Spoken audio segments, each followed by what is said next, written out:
Okay, everyone, if you previously watched the hour-long video I posted, some of this is going to be a repeat, but some of it is new. So I will put a timestamp in Kim of where you can fast forward to. You may want to watch it again. I may go into a little bit more detail this time. But if you have already watched the very long video, you're going to be a little bit ahead. So today we are continuing on from our PowerPoint that we did 2 days ago for whoever's watching. So we had just talked about adding in the A values, but now we are going to talk about reflections and line of reflections. So you know that changing the A value of a function to its opposite reflects the function across a horizontal line. But the line of reflection for the function might be different depending on how you write the transformation and the order the transformations are applied. We will see this in a couple slides. We're about to do 2 examples. So a reflection of a graph is the mirror image of the graph about a line of reflection. A line of reflection is the line that the graph is reflected across. A horizontal line of reflection affects the y coordinates. So we are going to look at Josh and Vicky's. They each sketch the graph of the function b of x equals negative absolute value of x minus 3 using different strategies. Write the step-by-step reasoning used by each student. So for Josh, his next step is that dotted line down there, and we can tell that his first step was to draw the original graph. So it was b of x equals the absolute value of x. But the first transformation that he did was to go ahead and reflect that. So b of x was then that negative absolute value of x. And then for Josh's final step, as seen, he then moved b of x equals negative absolute value of x down 3 units. So he reflected first and then moved down. So his line of reflection is y equals 0. So we'll put that up here. Line of reflection here was y equals 0. For Vicky, they both have the same set. So they both originally did b of x equals the absolute value of x. They graphed the plain absolute value first. But Vicky's next step was that she moved that absolute value of x down 3. And then she reflected it. So she then has b of x equals the negative absolute value of x minus 3. So for Vicky, that line of reflection is y equals negative 3, because that is where she reflected it. So that's just showing how, depending on the order of which you complete the steps of a transformation, can change where your line of reflection is. So here we were talking about that. So if we did our A value first,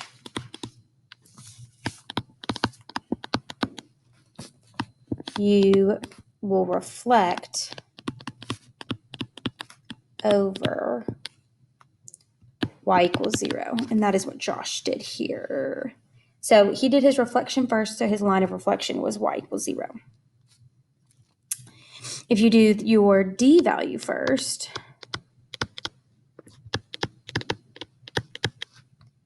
you reflect over y equals D. So that is what Vicky did. And our D value here was negative 3. So can I not use my pen? So our Y value here was negative 3. All right. So now we are going to consider 3 absolute value functions shown. G of x equals the absolute value of x. M of x equals the absolute value of x minus 2. N of x equals the absolute value of x plus 2. So us having those minus and plus 2's in those absolute value bars is what we are looking at. So using technology to graph each function, you can either use Desmos or your graphing calculator. I already have them graphed over here. I am going to go over the graph of mx in red so we can see it a little better. Our arrows.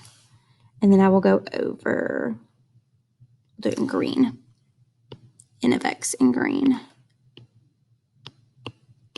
So n of x is green and m of x is red. So a big difference here is that with our n of x, we moved left. So the n of x graph moved to the left. Our m of x graph moved to the right. So the way that I always thought about these was if it was inside the absolute value bars, you'd think the opposite. That was how I always looked at it whenever I learned this. So then we can go. All right, guys, so we're going to skip D and E and go ahead down to F and G. If you want to do those, you are more than welcome to, but I'm going to go ahead and skip ahead a little bit. So for F, we have a vertical compression by a factor of 4. So a vertical compression, remember, is when the absolute value got wider, and it was when the A value is between 0 and 1. So that means that this is going to be 1/4 f of x, or the y equals 1/4 absolute value of x. And then the last one is a vertical stretch. So that's when a was greater than 0. So that 4 is actually going to be 4. So it will be 4 f of x and y equals 4 absolute value of x. All right. So for your last little exit ticket, I want you to match the given values of a, c, and d with the graph of the function with corresponding values and explain your reasoning. So a equals 1, c equals 0, and d is greater than 0. So you can either scan the QR code or type in the bit.ly link and go to, it'll take you to forms, and please fill that out for me. And then your homework for tonight is, if you're in second, third, or fourth period, complete practice problems 1 and 2 on page M3-23. And it tells you everything to do in there. So pretty much you are going to describe the point as an x, y, and sketch the graph. And I believe that is pretty much it. So it's kind of similar to what we did here, but just for a different set of points. And that's for 1 and 2 if you're in class periods 2, 3, or 4. If you're in class periods 5 or 7, I want you to complete 1, 2, and 3 on those practice problems on page M3-23. And if y'all could have those submitted into Seesaw before your next class period or at the beginning of your next class period, that would be perfect. Thank you. Okay, so a function t of x of the form t of x equals f of x minus c is a horizontal translation of the function f of x. So if the minus c is in there with that x, it is a horizontal translation, meaning the graph is going to move to either the left or the right. So the value of c describes the number of units the graph of f of x is translated right or left. So, and this wording is kind of confusing, but so if c is less than 0, for example, if our c was equal to, clicked on the wrong pen. So if c was equal to +3, which is positive, inside our absolute value function, it is going to look like x minus 3 because we have that minus c up here. And it is going to move to the right. So if we're looking at when c is less than 0, so let's say c is -3, inside those absolute value bars, it is going to be x plus 3 because of that minus with that c, and we will move left. I hope that makes sense. I know their wording is a little confusing there.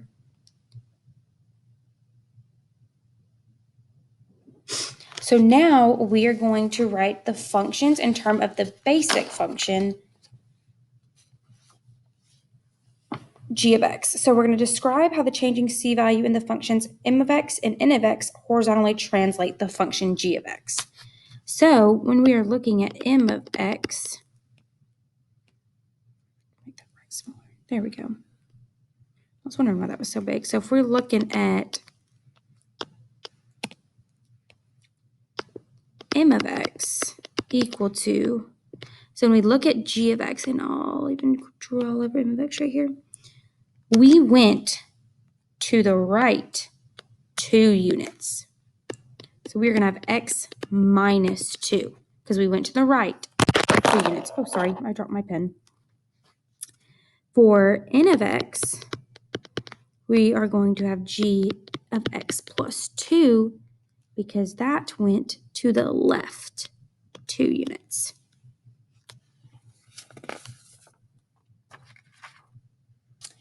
Now we're going to look at the coordinate notation to show how each point, x comma y, on the graph of g of x becomes a point on the graph that has been horizontally translated. So this time, we actually are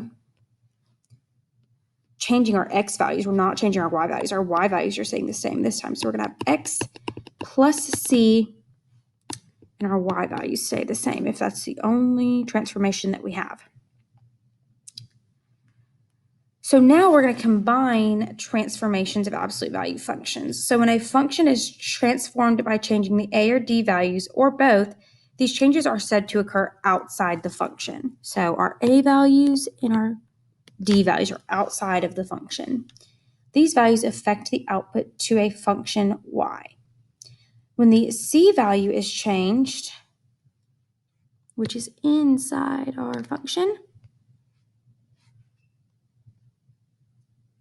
c value change, this changes the argument of the function. And as stated over here, the argument of the function is the expression inside the parentheses.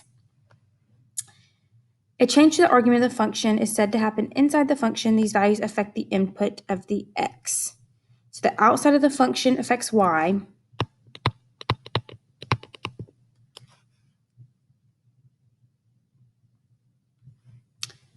Affects y. And the inside of the function affects x. So if it's inside, it's affecting x. If it's outside, it's affecting y. If you watched the shorter video, you'll see that in that video, all we messed with was the outside of the function. Today's the first time we've seen the inside of the function. So now we are going to try to translate this into how each point in coordinate notation is shared. So we're going to have x plus c, because that's how the plus c can affect us. And then we're going to have the a times y, and then the plus d. So that's all 3 of our transformations all into one point. And then the ordered pair x, comma, absolute value of x describes any point on the graph of the basic absolute function. F of x equals the absolute value of x. For a transformation of the function, any point on the graph of the new function can be written as, oh, not the pen. It's supposed to be the highlighter. Can be written as that.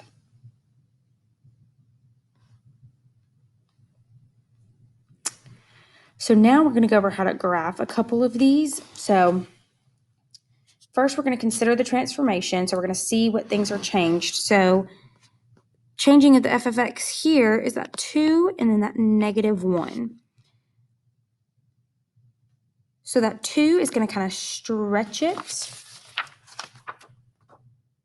up. And then that plus 1. So I'm actually going to write on here that this is going to get skinny. And that minus 1 on the inside, we are going to go right 1. So now we're going to use coordinate notation to describe how each point x comma y on the graph of f of x becomes the point on our new function. So because we do have something inside the function with the x, we are going to have x plus 1 because we're going to the right. And then that 2 is on the outside of the function, which is also our a. So we're going to have 2 times y. So to graph these, we know that our point that is usually on our origin is going to be moved right 1. And then that 2 is changing our slope of the right side of our graph. So we're going to go up 2, run 1, up 2, run 1. And then from where our graph turns, we're going to do the exact same thing, but we're going to use a slope of -2. So we're going to go up 2 and left 1, and up 2 and left 1. So we have this nice, pretty absolute value.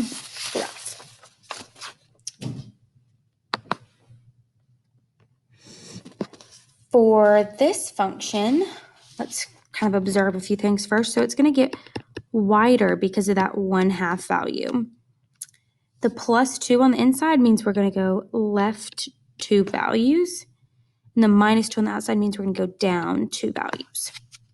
So we're going to take our point that is usually actually, let's make our x and y points real fast in coordinate notation. So the x, the inside, we have a +2, so we're going to go x -2 because we're going to the left. And then for our y value, we have an a, so we're going to have 1/2 times y, and then that -2 for our d value. So then we're going to come over here.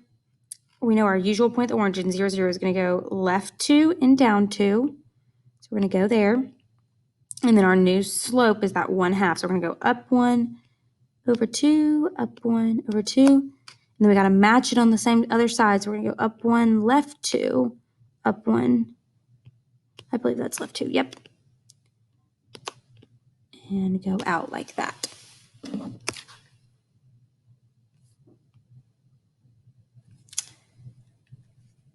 This one we're going to skip for now. If you want extra practice, you can do this one on your own or in your book.